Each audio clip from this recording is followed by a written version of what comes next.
I have Thomas Minckler. He just showed up. I know his house because I was there not too long ago when I was in Montana, and I recognize those books. One of those books is the one you want to grab, right? If there's a fire right behind your head, I think, if I Well, remember. I think there's a couple dozen or Uh-huh. more. Oh, I think there was like one or two, though. You said these are the books you've got to grab and run with. Yes, but hopefully that will never happen. But a fire is the collector's biggest fear. Well, I think a fire and or in the case of yourself who loves documents and books, also anything that would have to do with water coming down, Yes, you know. yes. So do you have a sprinkler system? You don't, right, in the house? No, we don't. In a way, I think that's a good thing.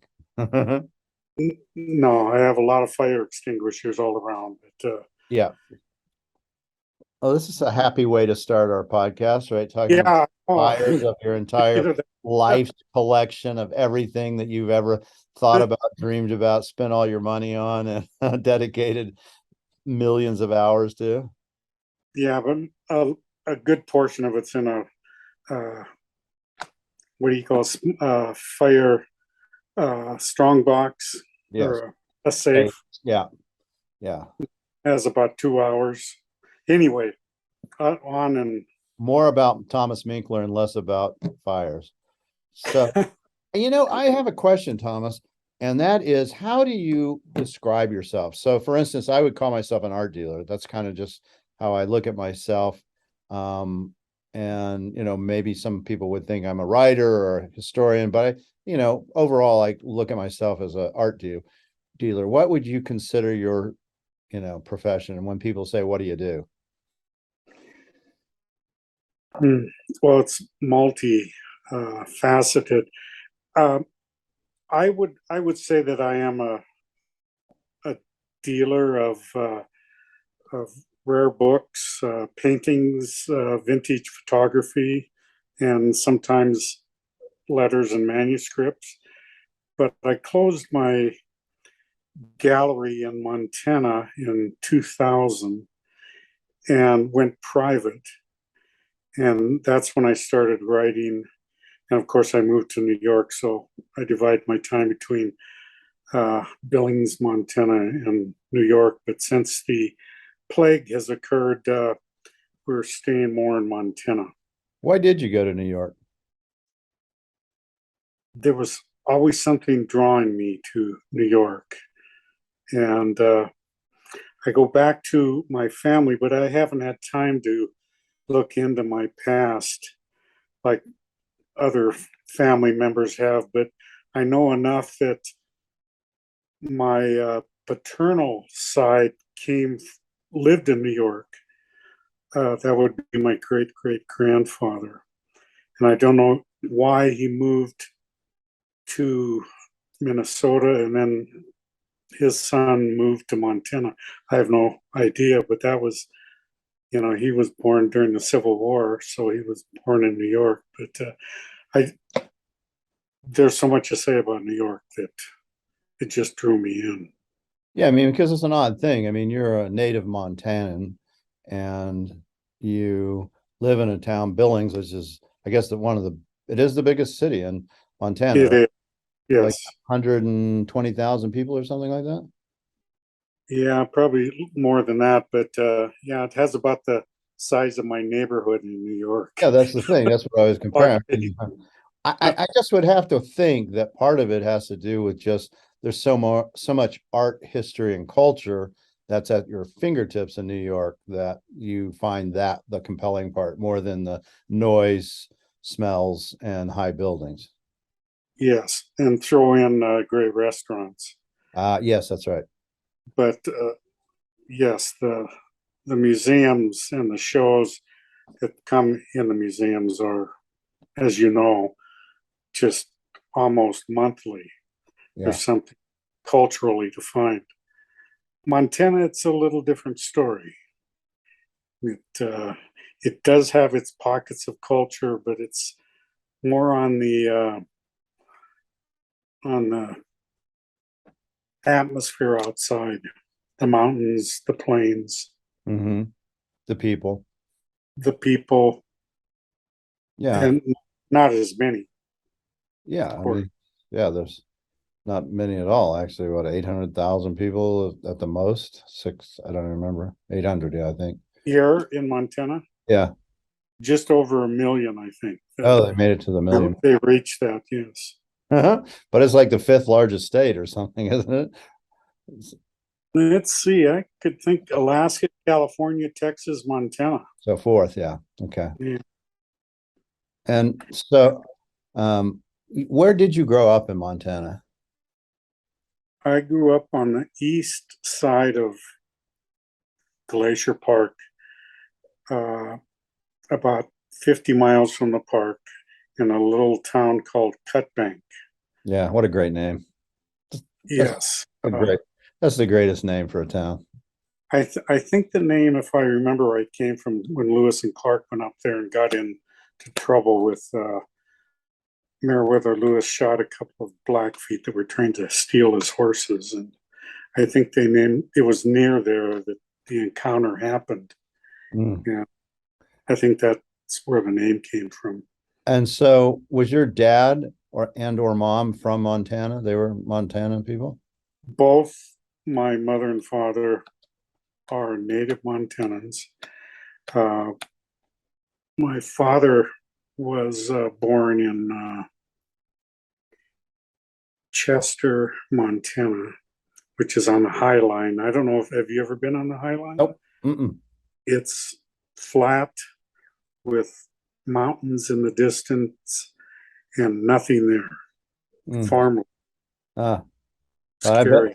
but visually, I bet it's stunning, to have that. Visually, it's very Maynard Dixon-ish. Yeah, that's right.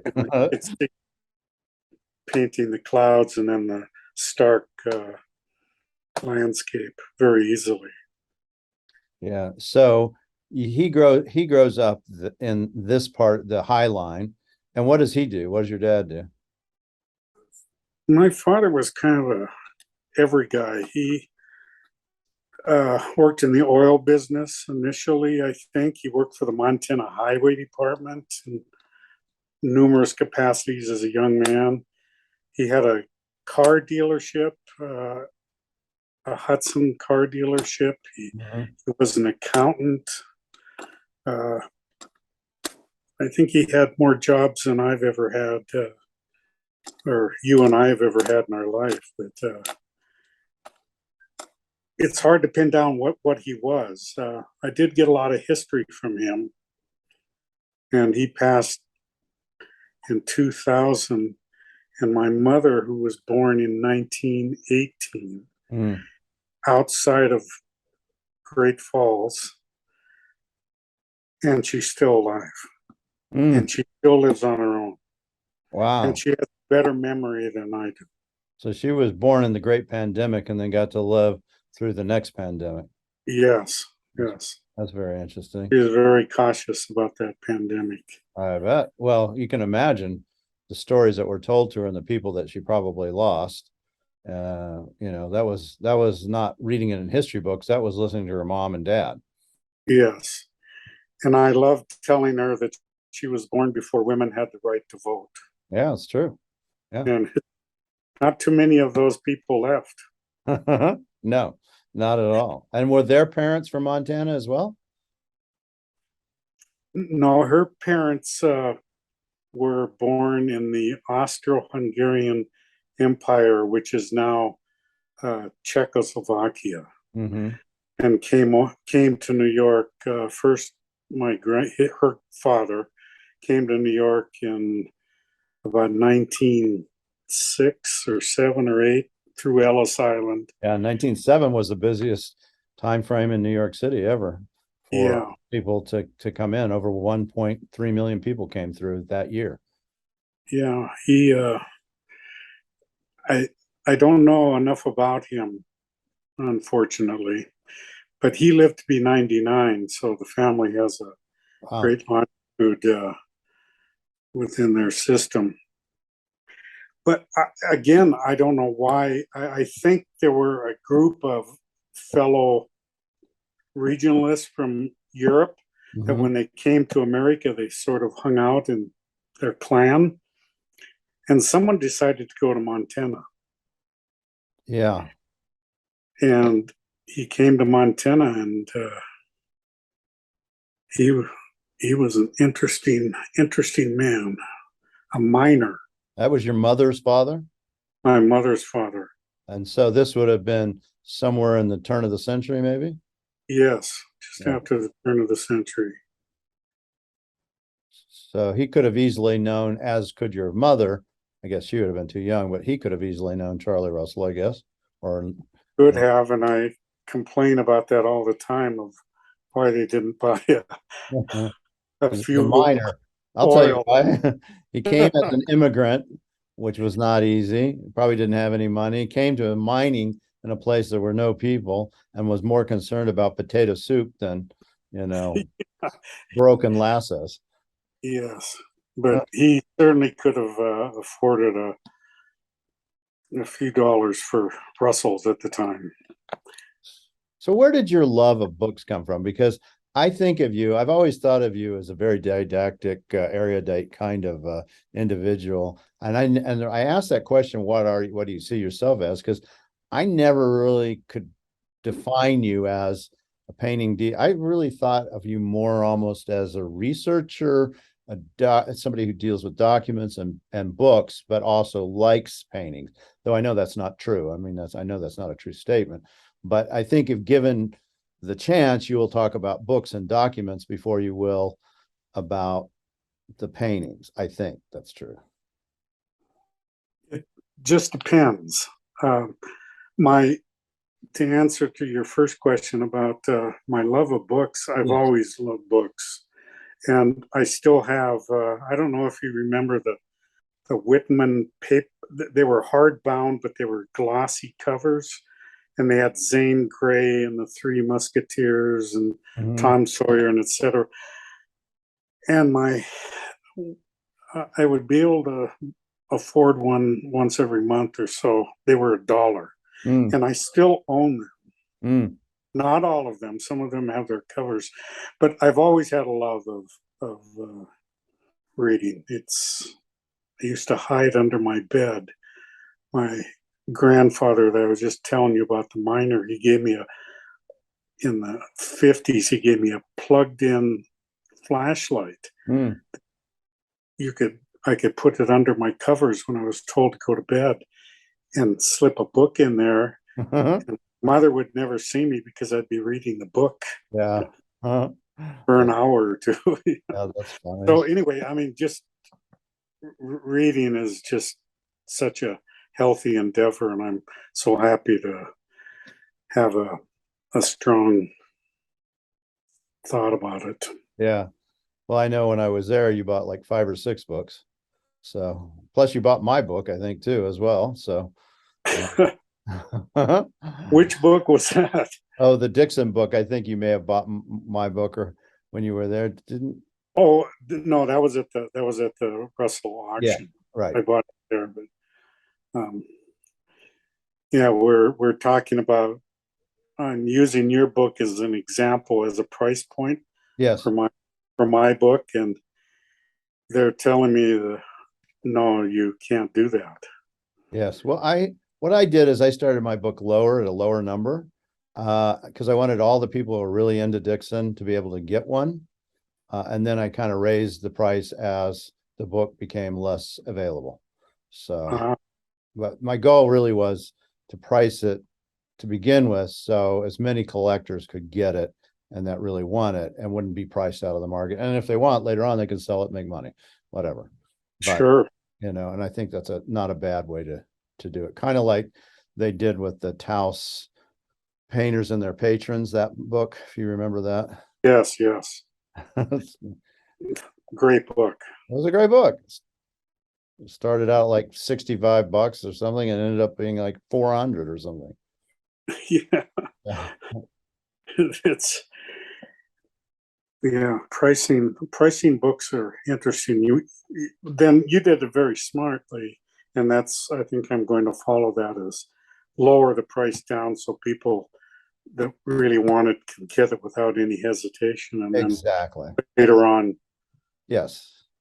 And I also didn't put a price in the book as not like printed it on the book because I knew from the beginning I was going to do this. So. yeah. But going back to books, also, I just took about 10 days, maybe longer, to find my frontispiece for the book. Mm-hmm. And I finally figured out that I would get a painting by Vinold Rice. Oh, nice. Heavy Shield, which is he had a mountain named after him. But I'm using that in the, it's a very poignant piece. I'm using that as a frontispiece. So that says, I don't know, it depends on where I am, whether I like art. I think they're equal. Books, art, photographs, and historic documents. If I'm in either compartment, I'm 100% immersed, but I'm not unhappy to jump into the art world. And you have done a book on art, maybe more than one. I know you did the book on Joseph Henry Sharp and his florals, right? Yes. So that was 12 years ago that was published, and still going strong with demands, I guess, for it. And that's probably my favorite, one of my favorite artists here are all the Sharp paintings that I have. And I like his work from the start during his academic period, the European period. I have several pieces of that. And then you get into the later period. I just don't like a trophy piece. I like the whole story of the artist, to see him develop. Yeah. And how he developed. I actually like his seascapes from Hawaii. I think they're wonderful. Yes. And those are his later works. So, and I'm sure there was something about Sharp that captivated you because of the Crow Agency, right? I mean, he's from your neck of the wood. Well, Crow Agency. He wasn't from there, obviously. He was from Cincinnati, Ohio, I believe. But I mean, he ended up in Montana early on, painting. Yes, for part of the year after 1900. Yes, he moved here from Taos. Sharp, my love of Sharp, I guess I look at it from my emotions of painting, and if I really feel good about the painting, how it looks, and the subject matter, if it moves me, that makes it all special. But Sharp moved, spent time around Cutbank and around Glacier Park painting the Blackfoot Indians around Browning for several years. So he really covered the state from the north to the south. And of course, he was just a fascinating human being. Deaf. Yeah. A lot of people don't even know, like Twachtman or like Joe DeYoung. Yes. Was he complete? Whatever you're doing with your hand clicking, we're gonna watch that. There you go. I'm gonna save the guy that edits will be very happy that I just made that.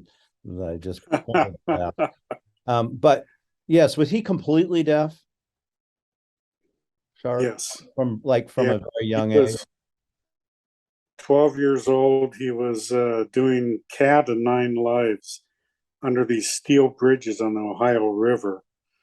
And this is it wasn't in Cincinnati. It was another little town. I can't recall the name. So he's hanging under the bridge, and these kids climb under the bridge, and he lost his grip and fell into the river. And they pulled him out, and he drowned. They yelled for his mother. His mother apparently rolled him over a drum, revived him, and he was deaf from then on. And that was their move their move later was to Cincinnati to expand the horizons. and let him go to art school Mm. at the McMicken, if I remember right. And so how long have you collected Sharp's work? Since you could afford it, probably. 80s. Yeah. Yeah. Yeah, since I can afford it, that's a good one. 80s. Yeah, 1980s. And do you remember the first piece you collected that was of Sharp? It was a floral. Yeah, interesting, right? Or yes. Ah, see, it stuck. Yeah, I've always liked flower paintings. Yeah, I get it. They're very interesting. I mean, I like them too, from whether it's historic or if it's an Ed Mel.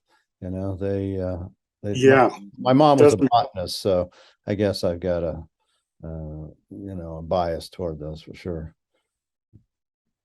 So you yeah. collect Sharp, and you write this book on his florals. Did you see when you did that, did you go, okay, here are big paintings that are like 25 by 30 that are 2/3 less than maybe his Indian scenes, and they're just as beautiful. I can afford them and they need to be recognized. Was any of that go into your mindset as a dealer? No. That's It interesting. it was just I wanted to collect a dozen florals for myself. That was my goal over a Uh, 10-year period in the 90s, maybe in the yeah, early 2000s. And I did it. I yeah. succeeded. I remember when And you came around saying, I'm buying these paintings. If you get any, let me know. I don't know if I sold you any or not. I've had maybe a half a dozen or not a sharp. I don't think I've yeah. ever gotten a sharp from you. So it's But simply a matter of I love them, they're beautiful, and I must have 12. yeah, don't ask me. Huh. Cheaper by the dozen or Uh, some sort of phrase. But I don't know. It's I'm all over the place well, with my life. I think that's a goal setting, you know, you go, this is a number that I want to try to achieve. So when you achieve the 12, I'm sure there was a 13th that came, but what happened Well, with, there have been a few more, yes, but I've donated a few to different museums too yes, of florals that didn't have any. So um, yeah, now my goal is to. I do have several Crow Agency paintings, right. and I'd like a dozen of those. Yeah. Those are harder. Well, I don't know if they're harder to get, they're more expensive to get. They're much more expensive, but they're attainable, Yeah. depending. So I kind of pulled this out back. You're an easy guy to go all over the place because you have had such an interesting life. But I'd like to get back to cut bank when you're growing up. So when you're growing up as a kid, you love to read, but did you like art or were you making art? Was that of any interest at that time when you were middle school, high school? I don't think art really figured into the equation in Cut Bank. I left when I was 5 I see. and moved to Great Falls, but that early period, because of the dichotomy, the move there, I remember quite a bit about early Cut Bank. But art wasn't a. I don't think it was a thing Mm. And the for Charles me. Russell, Who did the children? You always draw with kids draw, so yeah, but we yeah, did some that. some are more than others. Like your granddaughter is clearly an artist, right? So, Yes, did she sell her piece, by the way? she did. Good. Did she get what she wanted? She did. Good. Excellent. This is an inside story, but we won't go into it, but I'm glad to hear that. So, um, so when you're growing up, you like books, but art isn't exactly specifically what you are, maybe you don't see yourself as an artist or the class artist or anything like that in school. No, no, nothing like it. Maybe probably the class clown Yeah, I could or see that. troublemaker, but no, I think early on I was more interested in sports Ah, yes. What kind? and books. Yeah, were you collecting books or comics or any of that kind of stuff? Yes, I had stacks of comics. Uh, what was it? The Mickey Mantle card, 1952, that just went for A million. 12 million. Yeah, the most ever. Yeah. I think we had a few of those, or at least one. Yeah, I think it was a 9 rating on the thing, so a little, Yeah, you know. S- that wouldn't have taken those bicycle, where Yeah, you right. Put them in on. the spoke flicker. So you were collecting baseball cards, books, comics. So you were, did you recognize you were a collector early on? Yes, Yeah. I mean, yes. I did too, but yes. Yeah, I was dealing with when I was 8 and 9, and probably in 10 when I had my first dealing with adults, where I was doing wheeling and dealing Hmm. with stuff. What was that? Coins. Yeah, I collected those too. And so what And, did you do? What kind of wheeling and dealing did you do? well, that specific one I don't remember exactly, but there was some sort of a trade Mm, involved. I don't think that, I I probably had 15 cents in my pocket, so yeah. I don't think there was any monetary gain. But you would do trading, and to some degree, you have to be somewhat sophisticated to know what you're doing with an adult. But Yeah. then maybe he felt sorry for me too. No, maybe not. I mean, I remember as a kid when I was in junior high, I would go to the lunch line, the lunch ladies, and they'd let me go through all the coins at the end of the lunch hour, and I could pick out, and as long as I traded them for money, they didn't care. And so, because kids would bring their parents, silver quarters and buffalo nickels and things still then, and I would be, Yeah, they didn't know or care. So I got a lot of great coins from just doing that. yeah. A friend of mine, Donald Roughcorn, when I was 9 or 10, we were given permission to bicycle about 3 miles downtown to the bank, Mm, which is kitty corner from the Mint Hotel where Charlie Russell in downtown Great Falls, right. where Charlie Russell used to hang out. And we would go into the bank, and I think my mother would lend me $20 or something, and we'd buy pennies, Yeah. bags of pennies, Yeah. and we would spend all day going. And at the end of the day, there might be 15 cents, 25 cents that you would pull out of pennies and maybe a few nickels, Yep. and then scurry down to the coin shop next door Right. and trade and drive the proprietor crazy. But his name was Elmer Neff, and I still remember him. And we used to trade and wheel and deal. It was Now that guy probably got joy in doing that, honestly, because he I'm sure had the same experience as he when he was a kid. And so he could see that same deal that you had. He yeah, probably did it for as much for the joy of seeing somebody interested in numismatic stuff. I bet. yeah. I think so. I just wonder if that pursuit with young people is coming to an end. You No, I know, don't think so. in and stamp. Oh yeah, maybe some. Yeah, people don't collect stamps anymore. I don't know about coins so much. Do you still have your coin collection? I sold.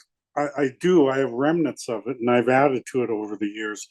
I sold my coin collection to this shark when I was a sophomore. I think he was a senior in college, and to pay for my tuition, I Uh, sold my collection.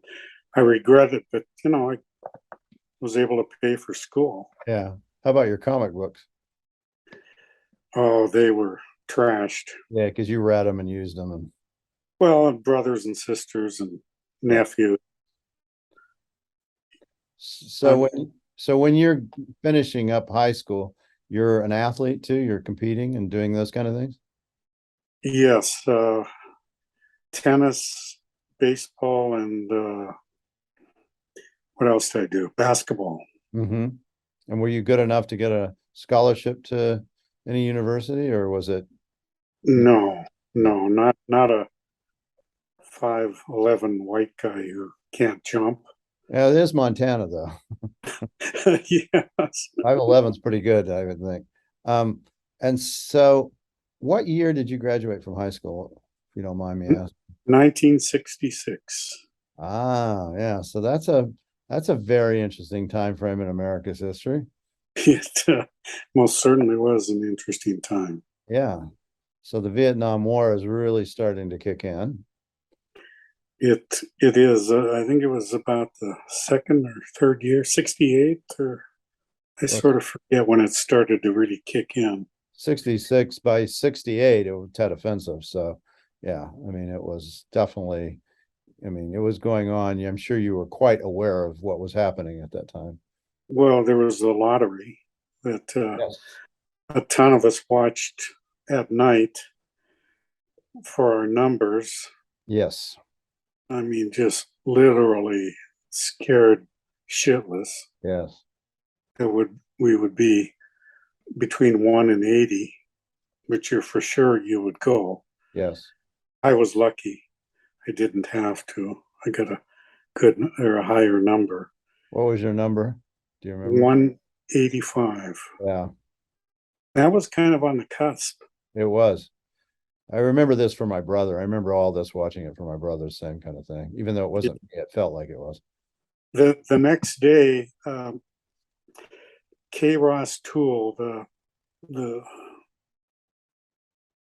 important Montana historian, he's long gone. He wrote several books. I had him for a class the next day with about 150 students in class in an auditorium, bowl-shaped auditorium. He devoted it to just the the numbers and talking to people, students that got number 3 or number 7 or number 11. I'll never forget that. No Montana history that day. He was a history teacher, and the first one of the earliest directors of the Montana Historical Society. Yeah, I'll never forget that day. That was, What was the tenor of that day? Was it one of sadness and grief? And what was it? for me, it was, there was a melancholy, and uh, there was a fear, I'm sure. a huge fear, and I didn't want to go. I mean, I just can't imagine going to war, Yeah. but I certainly respect everyone who did, Yeah. particularly the ones who gave their lives. Yeah. Well, and I would think in Montana there would be this overwhelming sense of duty that that was your responsibility to do it, right? I think that was probably the tenure all across the country, but yeah, it was equally, if not more so, in Montana. I would think, even though you're very close to the Canadian border. Believe you me, I thought of it. Yeah, I'm sure. Well, it's a big thing when you're 18 and this is going through your mind and you've seen people and you may have already even known people that had passed away or from earlier classes that have been up there. I mean, Yes, there were. I knew of several. yeah. Um, and what made it interesting is when I went to off to college to Missoula at the University of Montana during that time, which they called it the Berkeley of Montana, or Right. some sort of nomenclature like Yeah. that. Um, so I lived in the summers in San Francisco Oh, in wow. 60, I think it was 68, 69, 70, and then I moved there full time in 71 for a number of years. But so I was in the thick of it at Berkeley, in Sproul Plaza, listening to uh, people, the soapboxes. It was like a learning experience. You can't believe the Bank of America building had just been bombed. Of course, I had long hair, but I would never ascribe to any violence like that. But these soapbox people that wanted to tell their story was like a page out of an ethereal world. It was strange, and they would talk about everything, not necessarily about the war, but just about, Society. yeah, yeah, Can't put words to it. But it was formative, clearly. Very formative. Yeah. Crazy period. What do you think you took away from that as that you still retain as an older individual Uh, Definitely the music. now? Yeah, I bet. The music.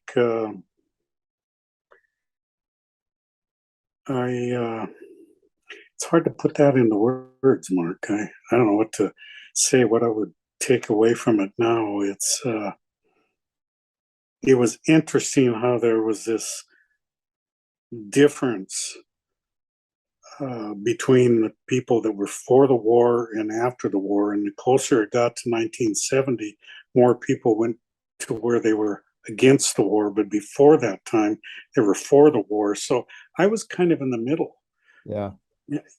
You know, I didn't want to be on the extreme of either right or left on that.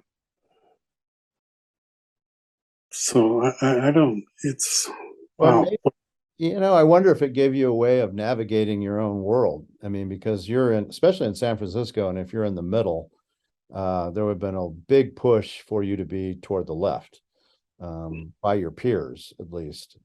And, I wonder if it didn't give you that ability to learn how to navigate through life with conflict in a way that worked for you. I don't know if that's true, but I think the people, and I had relatives in Mill Valley across from the Golden Gate, across from the city, that I lived there too. And I think they were very worldly with different ethnic groups. So I think I received my first appreciation for in love and understanding of all ethnic groups that were around. I mean, at one point we wanted to start a restaurant. Of course, I would have been the mop. What do you call him? The mop busboy. duster or Yeah. busboy. Yeah.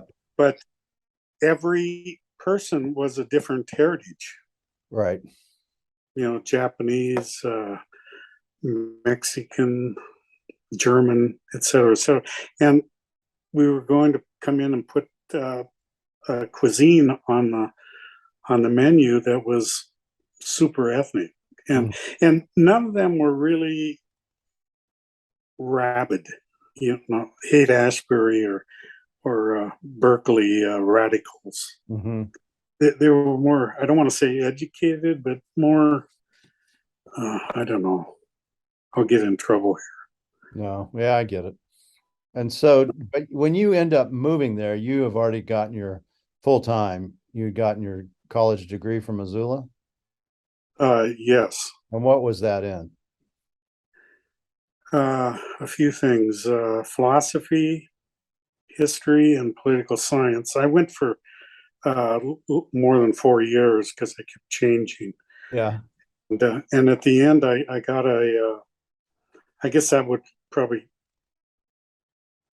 go under the history degree, but I started taking Chinese history and culture for about a year and a half, learning the language. And at one point, I entertained the notion to go to school, graduate school in Taiwan, and learn uh, not Cantonese, Mandarin, Mm-hmm.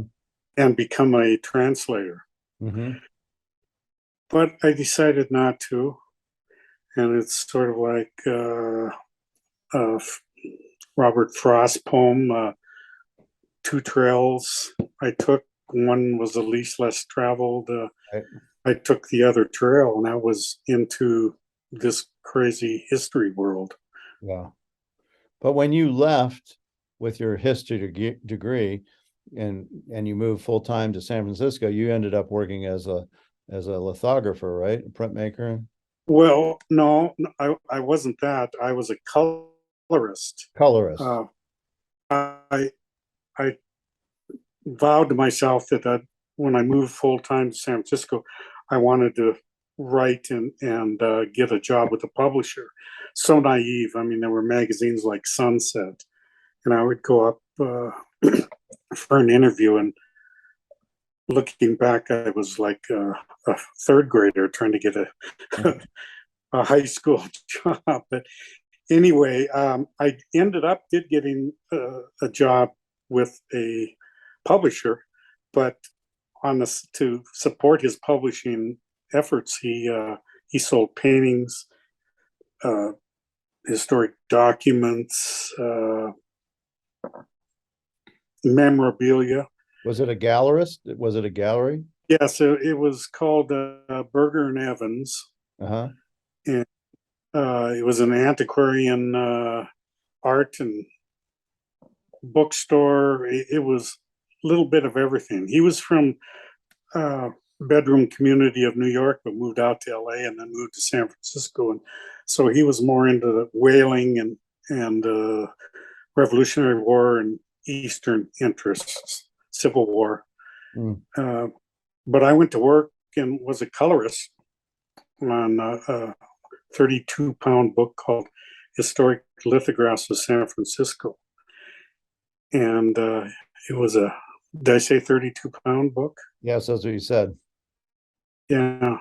And so we would reproduce the images from the originals, and then I would come in and color them according to the original city view from 1850 to the earthquake in 1906. Right. And what, why did they think you could do that? I don't know. The way they paid me, my studio apartment was $375 a month back then. That's just for that. And they started out paying me, I think it was $400 or $425. And that went on for a good year. So I don't know why they hired me, but they did, and it was probably the best thing that ever happened for them and for me. And why why for you? Why was that the best thing that could ever happen to you?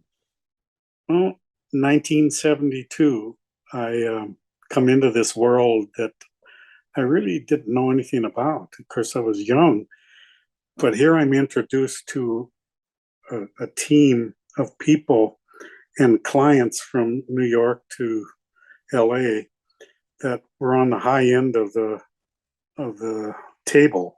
Right. And I'm trying to think of Michael Frost, who was his predecessor. Hartfield? Yeah, Jack Bartfield. Yeah. I mean, I met Jack Bartfield, did a deal with him my first deal ever. What was it? Do you remember? Was it for books? Oh, yes. I'd gotten into the office and I was on the ground floor and I was doing my coloring. And then there was a main showroom, and Bill Berger, the senior of the company, said, well, I'm going to go get coffee. And he's usually gone for an hour or something. And so he walks across the street, and I'm fine. I hear a rap on the door. The door's locked. It was an orange door with a gold lock, and I hear a rapid rap on the door. And I open it up, and here's this disheveled man. He was just a character. And he said, I hear you have James Everett Stewart paintings. And I said, yes, we do.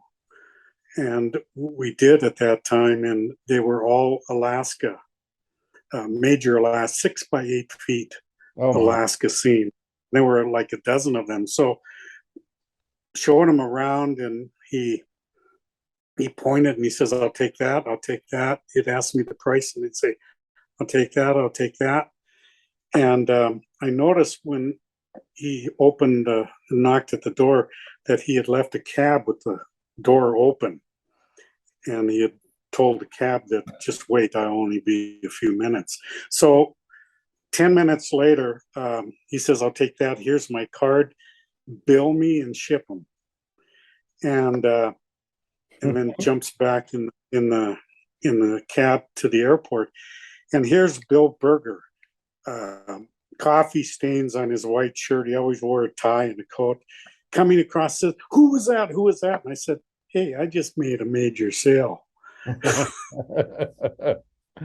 So I brought that up to Michael Frost, Yes. a dozen years ago, and I said, he says, "I remember that. We could never sell those paintings." Michael was dead at that time. But anyway, that's kind of the world that I got introduced to is, all the museums in California, the Bancroft and Yeah. et cetera, and all the directors. And here I am. When the book was done, I continued and became, I guess, a manager of the business. Hmm. And Yeah, how would long travel with that? Bill all over the country doing You did. shows and meeting people. And when you would go to these shows, when you would travel with him, these are mainly like document and book shows. No books. I mean, there might be a few books, but he was more on broadsides, paintings, and rare memorabilia, diaries, whaling diaries, just a plethora of different historic pieces. And was he? Theodore Davis, Yeah. original drawings of the Civil War. Nice little 4 by 5 inch drawings. And was And he? who's the other guy? I can't think of him. The well-known drawer, artist, Civil War artist, the biggest one. Winslow Homer did this. Thank you. That's it. Yep. He had 3 or 4 Winslow Homers. He would have an original manuscript. I mean, a signature of Sitting Bull or Geronimo. Yeah. And was he free with helping you to learn the business and learn how to price and do all that kind of stuff, or did you just do it by osmosis? Oh no, he was very free. Nice. And I had we spent a lot of time in LA at that time, and it was just amazing, all the collectors, advanced collectors that I would meet, and would meet for dinner and at their house, and marathon trades. And this one gentleman I remember on that trip, his name was Bill Center, and he was an art dealer, a private art dealer that probably a lot of people don't know about, but he was found major paintings. And he said to Bill during one of our little coffee chats, he says, "You better watch out." And he points to me, "You better watch out for that guy. He's picking all this stuff up." And Bill kind of laughed and said, "That's okay." Maybe it was the other guy was worried, not so much Bill.